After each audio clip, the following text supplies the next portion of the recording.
3 days after Colombia swore in a new president, a magnitude 7.4 earthquake struck the country's west. Roads broke, communities were cut off, and ordinary mobile networks became unreliable exactly when rescuers needed them most. But the new administration inherited a surprising emergency tool: 56 Starlink terminals donated by SpaceX. The question now is not whether the technology exists, it is whether Colombia can put it where it matters fast enough. The August 10th earthquake was centered near San Jose del Palomar in Choco and shook a wide area of western and central Colombia. By August 16th, at least 289 people had died. Damage and landslides made the hardest-hit communities difficult to reach. President Abelardo de la Espriella had been in office for only 3 days, turning a political transition into an immediate test of national emergency coordination. After a major earthquake, connectivity is not a convenience. It tells rescue teams where medicine is needed, lets hospitals coordinate transfers, gives families a way to report that they are alive, and connects remote command posts to national authorities. Fiber can be severed. Towers can lose power. Mountain roads can block repair crews. A satellite terminal can bypass much of that damaged infrastructure, as long as responders have electricity and a clear view of the sky. Colombia already owns a purpose-built satellite response kit. In June 2025, SpaceX donated 56 Starlink terminals to the country's disaster agency, UNGRD.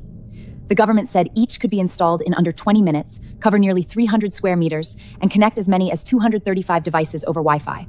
The terminals were placed under UNGRD control specifically so they could be activated during emergencies and humanitarian operations. This is not just equipment sitting on a spreadsheet. After an earthquake struck Cundinamarca in June 2025, UNGRD deployed 10 of those Starlink terminals to Parateboeo, Medina, and nearby municipalities. Their job was to restore emergency communications while ground infrastructure was disrupted. That deployment is the clearest proof that Colombia has both the hardware and a field playbook. What changed in 2026 is the scale of the disaster and the government responsible for executing the response. The new president is coordinating international assistance and has asked the United States for temporary tariff relief as Colombia absorbs the earthquake's economic damage. A private Starlink user near Playbook also reported that their satellite connection remained available while local mobile service struggled. That report is encouraging, but it is anecdotal. As of this recording, I have not found an official announcement saying how many UNGRD Starlink terminals have been deployed for this earthquake, or exactly where they are operating. That missing number matters. 56 terminals can create islands of connectivity, but they still need transport, trained operators, clear sky, security, and reliable power. Batteries and generators become part of the network. So do helicopters and passable roads. The test for the new administration is not a press release. It is whether a terminal reaches a dark clinic, a rescue staging point, or an isolated town before the communication gap costs more lives.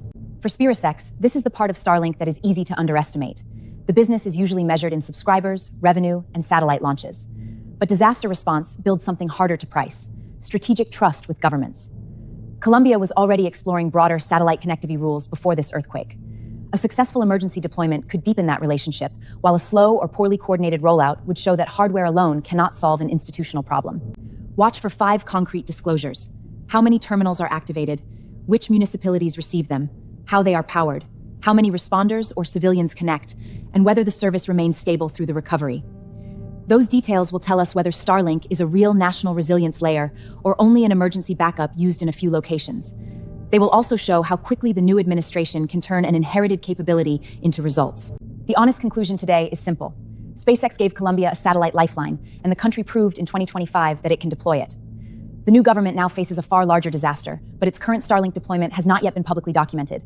If those terminals are already moving into Choco and the surrounding region, they may become one of the most valuable tools this president inherited.